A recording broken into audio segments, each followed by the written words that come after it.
we've dealt with a lot of these high-end athletes that get really terrible care. So we don't assume that. But even let's say they do, he's a person,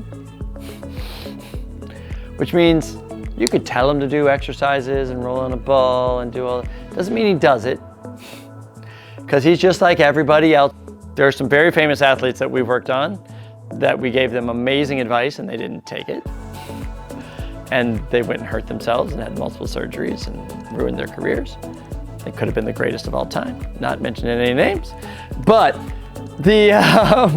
because there was an NDA and I'm not allowed to mention any names, putting them in a different box than other people is kind of just faulty thought to begin with.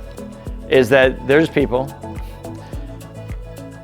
he probably sits on his couch funny, right? He does something that does this and redoes it, and they probably, someone has worked on it, but they can't keep it. And they told him to do internal rotation exercises, and he didn't do internal rotation exercises. And I've dealt with enough to know that you don't have to be great to be the trainer of the team. You have to be connected to be the trainer of the team. But you don't have to be great.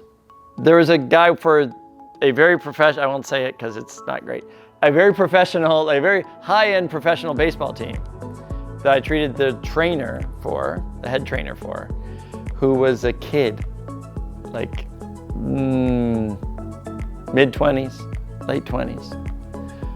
And talking to him, treating him, telling him about stuff. He had some back stuff and we were working on him and And talking about, oh, how did you become the trainer of this major team?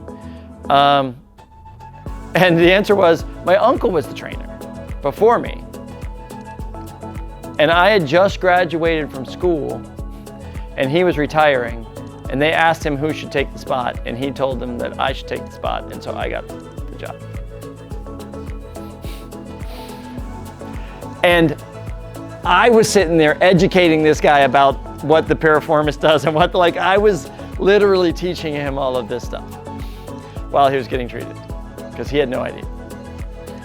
So just because they're there, don't assume they know what they're doing.